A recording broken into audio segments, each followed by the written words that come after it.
नमस्कार दोस्तों, मेरा नाम है राहुल यादव और आप सभी का स्वागत है इन्वेस्ट राइट की एक नई वीडियो में। दोस्तों आज की वीडियो में बात करेंगे जो स्टॉक मार्केट क्रैश को लेकर हमने देखा कि यहाँ मौका कुछ आया है लमसम करने का, तो क्या हमें समय पे लमसम कर देना चाहिए? क्या ये वाकई एक बहुत बड़ा मौका है या आगे हमें और भी मौके लमसम के मिल सकते हैं? और अगर वाकई मौका है तो कितना लमसम करना चाहिए और कौन से फंड्स में हम लमसम करके ज़्यादा बेनिफिट्स बना सकते हैं, इन सभी टॉपिक्स पर आज की वीडियो में डिटेल में चर्चा करेंगे। तो वीडियो होने वाली है बहुत ही ज़्यादा इन्फॉर्मेटिव आपके लिए, इसलिए वीडियो को आप लोग ध्यान से देखिएगा। मैं भी यहाँ एक चीज़ आपको बिल्कुल सिंपल भाषा में समझाने वाला हूँ। चलिए स्टार्ट करते हैं। देखिए फ्राइडे को स्टॉक मार्केट क्रैश को लेकर बहुत ही खलबली मच गई थी कि मार्केट बहुत डाउन हो गया है, तो ऐसे में मौका मिल गया है लमसम करने का, क्योंकि बहुत से लोग तैयार रहते हैं कि जैसे ही मार्केट डाउन हो, मार्केट में कुछ करेक्शन आए तो हम लोग इन्वेस्टमेंट कर दें। लेकिन मार्केट भी काफ़ी तेज़ हो गई है, बहुत ज़्यादा करेक्शन मार्केट में देखने को नहीं मिल रहे हैं। आजकल अगर आप देखें तो मार्केट ऊपर की तरफ ही बढ़ रही है, लेकिन देखिए बहुत ज़्यादा ऊपर की तरफ बढ़ रही है तो कहीं ना कहीं करेक्शन तो आएंगे, कहीं ना कहीं मार्केट डाउन तो आ सकती है। लेकिन कब ये डाउनफॉल हमें देखने को मिलेगा इसकी कोई गारंटी नहीं है, ये आपको कोई नहीं बता सकता कि आने वाले कुछ समय में कब ऐसा होगा। इसलिए जब भी बीच बीच में थोड़ा थोड़ा करेक्शन में मौका मिले तो अगर आप वाकई निवेश करना चाहते हैं लमसम में, तो ये ऐसे कुछ मौके हो सकते हैं जिनमें आप निवेश कर सकते हैं। थोड़ा मार्केट पर नज़र डालते हैं कि कितने पॉइंट्स मार्केट डाउन हमें देखने को मिली थी। देखिए फ्राइडे में अगर आप देखें, फ्राइडे में आप देख सकते हैं -293, लगभग 293 पॉइंट्स मार्केट हमें डाउन देखने को मिला। मार्केट को अगर आप देखें तो 25,000 टच कर चुका है। जब मार्केट 21,000 22,000 के आसपास था तब भी ये कह रहे थे कि मार्केट बहुत ज़्यादा ओवर वैल्यूड है, मार्केट बहुत ज़्यादा बढ़ गया है, अब ये डाउन गिरेगा, बहुत ही तेज़ी से गिरेगा। लेकिन ऐसा नहीं हुआ, मार्केट तेज़ी से बढ़ता ही जा रहा है क्योंकि निवेशक बढ़ रहे हैं, पैसा बहुत ज़्यादा निवेश अब मार्केट में हो रहा है, इसलिए मार्केट में करेक्शंस बहुत ज़्यादा देखने को नहीं मिल रहे हैं। वैसे तो देखिए मार्केट का नेचर है, हमेशा अप एंड डाउन मार्केट में हमेशा ही लगे रहते हैं।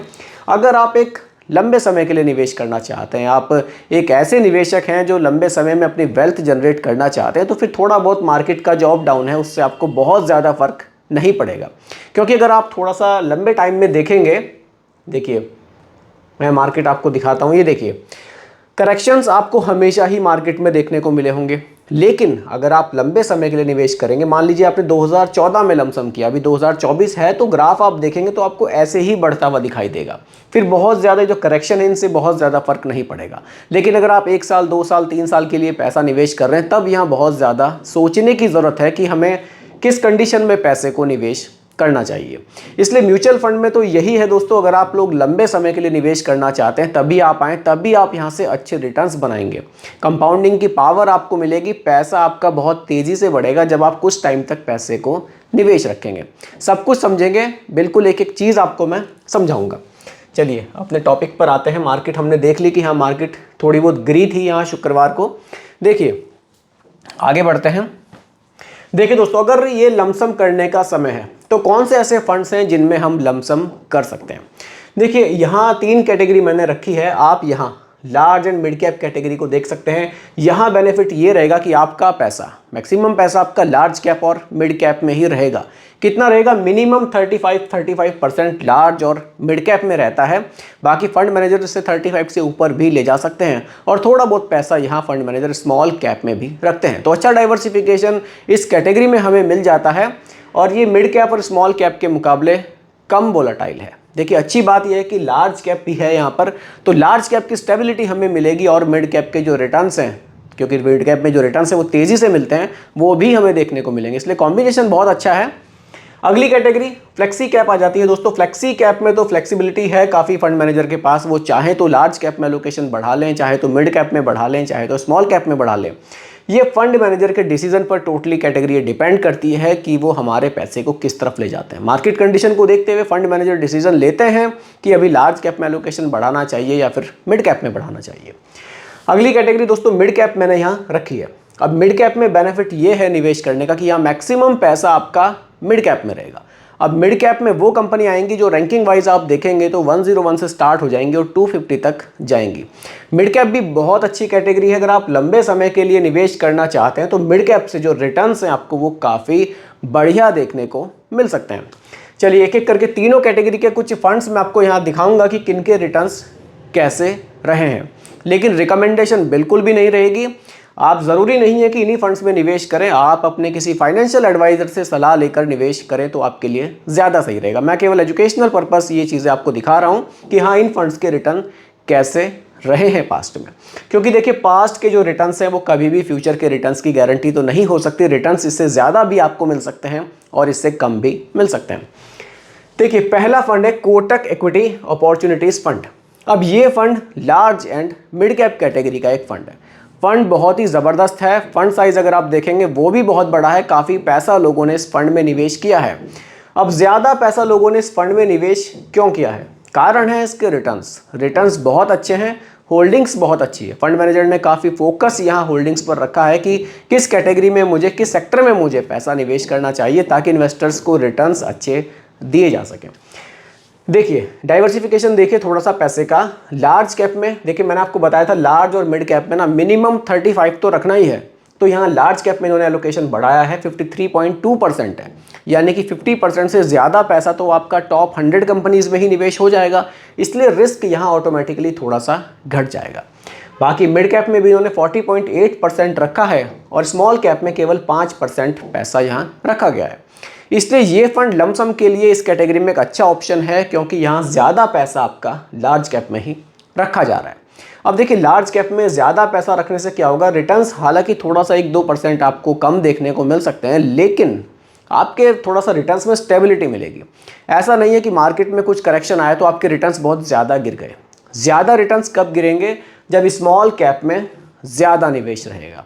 इसीलिए फंड अच्छा है लमसम के लिए। बाकी आगे देखते हैं, होल्डिंग्स देखते हैं फंड की। देखिए होल्डिंग्स भी आपके सामने, जब ऐसे स्टॉक्स में पैसा रहेगा तो पैसा आपका कहाँ जाने वाला है। देखिए HDFC बैंक है, स्टेट बैंक ऑफ इंडिया है, भारत इलेक्ट्रॉनिक्स लिमिटेड है, एक्सिस बैंक है और साथ ही ICICI बैंक भी हमें देखने को मिल रहा है। यहाँ ये मेन होल्डिंग्स हैं इस फंड की, तो काफ़ी मजबूत होल्डिंग्स यहाँ फंड मैनेजर लेकर चल रहे हैं। आगे बढ़ते हैं रिटर्न्स पर। देखिए रिटर्न्स में भी कोई कमी नहीं है। लास्ट के 1 ईयर के रिटर्न्स 45% से ऊपर के हैं, लास्ट के 3 ईयर के रिटर्न 23.9 है, 5 ईयर के रिटर्न 26.1% है और सिंस इंसेप्शन रिटर्न्स 19.2% के हैं। सिंस इंसेप्शन रिटर्न 2013 से अभी तक के जो रिटर्न्स हैं वो 19% से ज़्यादा के इस फंड ने बनाकर दिए हैं। तो रिटर्न्स भी काफ़ी बढ़िया हमें यहाँ देखने को मिल जाते हैं। अगली कैटेगरी की बात करते हैं दोस्तों। अगली कैटेगरी आ जाएगी flexi cap category. Flexi cap category में देखिए पराग पारिक फ्लेक्सी कैप फंड को मैंने रखा है। अब कुछ लोगों का कहना है कि पराग पारिक के रिटर्न्स अभी उतने अच्छे नहीं आ रहे हैं। देखिए हर एक फंड हर समय परफॉर्मेंस अच्छी नहीं दे सकता। हो सकता है कि आने वाले समय में इसकी परफॉर्मेंस आपको और अच्छी देखने को मिले, किसी और फंड की भी आपको देखने को मिल सकती है। ये सब चेंज होता रहता है, क्योंकि जो टॉप 5 अगर आप फंड सर्च करेंगे कभी भी तो आपको अलग अलग दिखाई देंगे। अगले 6 महीने में आपको कोई और फंड टॉप पे दिखाई देगा, हो सकता है उससे अगले 6 महीने में कोई और फंड आपको दिखाई दे। तो ये सब थोड़ा बहुत 19-20 चलता रहता है।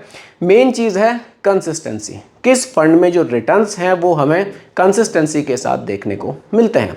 होल्डिंग्स किस फंड की ज़्यादा अच्छी है, इन चीज़ों पर फोकस करना ज़रूरी है, क्योंकि ऐसा नहीं है कि किसी फंड ने हमें अभी हाल फिलहाल में बहुत ज़्यादा रिटर्न्स दिए तो वो फंड अच्छा हो गया, ऐसा नहीं है। थोड़ा सा ध्यान से समझिए। लार्ज कैप में 56%, लार्ज कैप में ज़्यादा फोकस यहाँ फंड मैनेजर ने रखा है। वैसे तो फंड मैनेजर को यहाँ फ्लेक्सिबिलिटी पूरी है, उनके पास फ्रीडम है कि वो चाहे तो लार्ज कैप को कम करके स्मॉल कैप को भी बढ़ा सकते हैं, लेकिन फिर भी उन्होंने लार्ज कैप पर ज़्यादा फोकस रखा है। 56% पैसा लार्ज कैप में ही रखा है। स्मॉल कैप में केवल 7.5% पैसा यहाँ रखा गया है। बाकी मिड कैप में भी 7% पैसा ही यहाँ निवेश किया गया है। तो यहाँ डाइवर्सिफिकेशन हमें कुछ ये देखने को मिलता है। बाकी अगर आप टॉप की होल्डिंग्स देखें, इसमें भी बहुत ज़बरदस्त हमें देखने को मिलती है। कारण क्या है, यहाँ भी लार्ज कैप पर ज़्यादा फोकस है। HDFC बैंक है, power grid corporation of India है, बजाज होल्डिंग्स एंड इन्वेस्टमेंट है, ITC लिमिटेड है और साथ ही ICICI बैंक है। तो ये जो होल्डिंग्स, मजबूत होल्डिंग्स आपको मिलती हैं आपके पोर्टफोलियो में, इससे जो आपके रिटर्न्स हैं उनमें आपको स्टेबिलिटी मिलती है। इसलिए लमसम के लिए ये कुछ फंड्स हैं जो अच्छे रहते हैं। रिटर्न्स देखिए, लास्ट के 1 ईयर के रिटर्न्स 38.7 है, 3 ईयर के रिटर्न 20.4 है, 5 ईयर के रिटर्न 27.2% है और सिंस इंसेप्शन रिटर्न्स 21% के। अब 21% के रिटर्न्स देखिए कहीं से भी तो कम नहीं है। अगर आप लंबे समय के लिए आपको 21% के रिटर्न्स मिलते हैं, अगले 15-20 साल में मिल जाते हैं, तो पैसा देखिएगा कितना तेज़ी से आपका ग्रो होता है। मैं अभी बताऊंगा आपको, एग्जांपल से समझाऊंगा सभी चीज़ें। अगली कैटेगरी देखते हैं। देखिए mid cap category. Mid cap category में HDFC mid cap opportunity fund, mid cap category में बहुत ज़बरदस्त फंड है। अगर फंड साइज देखेंगे 70,000 करोड़ पार कर चुका है। काफ़ी पैसा लोगों ने इस फंड में निवेश किया हुआ है और अभी भी कर रहे हैं। देखिए यहाँ मिड कैप में मिनिमम 65% पैसा निवेश करना अनिवार्य है। इन्होंने 69.9% निवेश किया है, बाकी स्मॉल कैप में 14% है और लार्ज कैप में 9.7% पैसा रखा हुआ है। अब देखिए जो बाकी के हमने 2 फंड्स देखे उसमें लार्ज कैप में एलोकेशन हमें बहुत ज़्यादा देखने को मिला, जबकि यहाँ लार्ज कैप में एलोकेशन हमें कम देखने को मिलेगा। इसी तरह से हम एक डाइवर्सिफाइड पोर्टफोलियो अपने लिए तैयार कर सकते हैं, क्योंकि ज़रूरी नहीं है कि मैक्सिमम पैसा लार्ज कैप में ही रख के हमें अच्छे रिटर्न्स मिले। थोड़ा बहुत हमें रिस्क लेने के लिए पैसा मिड कैप और स्मॉल कैप की तरफ भी बढ़ाना होगा, तभी तो ओवरऑल जो हमें रिटर्न्स है वो अच्छे मिलेंगे। थोड़ा सा पोर्टफोलियो बैलेंस रहेगा, थोड़ा सा रिस्क भी लेंगे, थोड़ा सा स्टेबिलिटी की तरफ भी चलेंगे, ओवरऑल हमें रिटर्न्स अच्छे मिलने चाहिए। ज़्यादा रिटर्न्स के पीछे नहीं भागना है, क्योंकि ज़्यादा रिटर्न्स के पीछे जब लोग भागते हैं तो स्मॉल कैप की तरफ ज़्यादा निवेश करते हैं, वो बहुत ज़्यादा रिस्की हो जाता है। हमें अच्छे रिटर्न्स चाहिए। हमें 18-19% के रिटर्न्स भी अगर लॉन्ग टाइम में मिल जाते हैं तो वो बहुत अच्छे रिटर्न्स हैं, उनसे आपको बहुत अच्छा पैसा आपका बन सकता है। देखिए होल्डिंग्स देखिए आप, इंडियन होटल्स कंपनी लिमिटेड है, अपोलो टायर्स हैं, मैक्स फाइनेंशियल सर्विसेज लिमिटेड हैं, द फेडरल बैंक लिमिटेड है और बालकृष्णन इंडस्ट्रीज लिमिटेड। ये कुछ टॉप की होल्डिंग्स हैं जिनमें ज़्यादा निवेश किया गया है। बाकी आ जाते हैं देखिए रिटर्न्स पर। लास्ट 1 ईयर के रिटर्न्स 52.6 हैं, 3 ईयर के 30.1 है, 5 ईयर के 31.3% है और सिंस इंसेप्शन रिटर्न्स 22.9% के हैं। यानी कि 2013 से अभी तक लगभग 23% के रिटर्न्स इस फंड ने डिलीवर किए हैं। रिटर्न्स अच्छे हैं, रिटर्न्स में कोई दिक्कत नहीं है। आगे बढ़ते हैं। देखिए दोस्तों रिटर्न्स आपने देखे, large and mid cap category से हमें लगभग 19% के मिले हैं, फ्लेक्सी कैप से लगभग 21 मिले हैं और मिड कैप से लगभग 22.9 लगभग 23% के रिटर्न्स मिले हैं। तो रिटर्न्स काफ़ी बढ़िया हैं, तीनों कैटेगरी के रिटर्न्स काफ़ी ज़बरदस्त हमें देखने को मिले हैं। अब एक एग्जाम्पल से समझने की कोशिश करते हैं कि अगर इसमें निवेश किया जाता है तो फ्यूचर में कितना पैसा बन सकता है। मान लीजिए जस्ट एग्जाम्पल के लिए 1-1 लाख रुपए हमने तीनों फंड्स में निवेश कर दिए। ये जस्ट एग्जाम्पल के लिए मैं आपको बता रहा हूँ। 1-1 लाख रुपए हमने मान लीजिए तीनों फंड्स में निवेश कर दिए, तो यहाँ जो हमने लमसम किया वो हमने कितना किया, 3 लाख रुपए का। 3 लाख रुपए का रिटर्न्स की अगर मैं बात करूं, देखिए रिटर्न्स आपने देखे, रिटर्न्स आपके सामने हैं। 19 मिले हैं, 21 मिले हैं, 22.9 मिले हैं। अगर तीनों का एक औसत निकालें तो भी लगभग 21% के रिटर्न्स हमें, औसत रिटर्न की बात कर रहा हूं, तीनों में 1 लाख लगाया है तो औसत रिटर्न 21% के आसपास आएगा। इन फ्यूचर 21 को भी छोड़ देते हैं, जो मैं बात करता हूं आपसे हमेशा कि 17-18 भी मिल जाता है तो कम नहीं है। वो क्यों कम नहीं है वो मैं आपको दिखाऊंगा।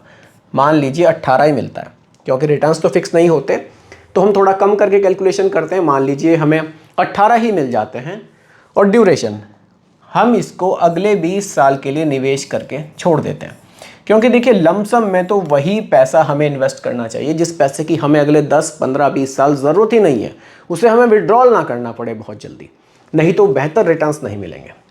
अब ड्यूरेशन मान लीजिए 20 ईयर्स तक हमने उसको पैसे को निवेश करके छोड़ दिया।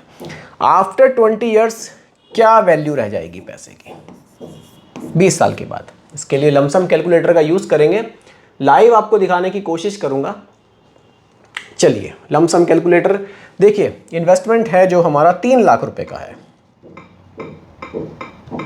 3 लाख रुपए का इन्वेस्टमेंट है, ड्यूरेशन 20 ईयर्स हमने यहां रखी है। एग्जाम्पल के लिए रिटर्न्स 18%, जस्ट एग्जाम्पल के लिए रखे हैं।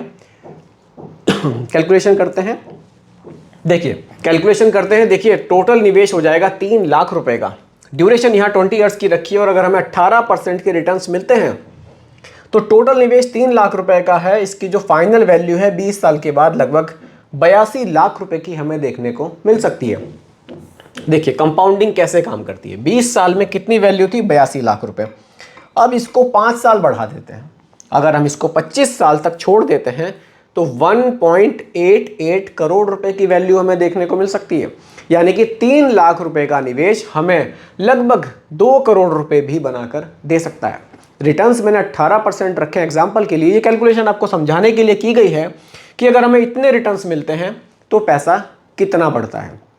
और अगर आपको जो रिटर्न्स अभी मिल रहे हैं अगर 21% के ही मिल जाते हैं, चलिए कैलकुलेशन देख लेते हैं। अगर 21 ही मिल जाते हैं तो आप देख सकते हैं फिर तो 3 करोड़ से भी ज़्यादा की वैल्यू बन रही है। लगभग 3.5 करोड़ रुपए, 3 लाख रुपए के निवेश पर भी बन सकते हैं। लेकिन ये चीज़ें जस्ट एग्जाम्पल के लिए आपको बताई गई है, रिकमेंडेशन नहीं है बिल्कुल भी, क्योंकि रिटर्न्स देखिए स्टॉक मार्केट है, रिटर्न्स कम या ज़्यादा हो सकते हैं। तो दोस्तों यही आज की वीडियो का टॉपिक था कि अगर हमें लमसम निवेश अभी करना हो तो किन फंड्स में किया जा सकता है। उम्मीद करता हूं कि टॉपिक आपको पूरी तरह से क्लियर हुआ होगा। फिर भी कोई कंफ्यूजन हो आप मुझे कमेंट कीजिएगा, रिप्लाई मैं आपको ज़रूर करूंगा। बाकी दोस्तों रिकमेंडेशन नहीं है, केवल एजुकेशनल पर्पस वीडियो आप लोगों के लिए बनाया गया है, क्योंकि म्यूचुअल फंड का जो भी निवेश है वो बाजार जोखिमों के अधीन होता है। बाकी दोस्तों वीडियो पसंद आई हो लाइक शेयर ज़रूर कीजिएगा, और मेरे चैनल पर अगर आप नए हैं इसको भी सब्सक्राइब आप ज़रूर कीजिएगा। नमस्कार।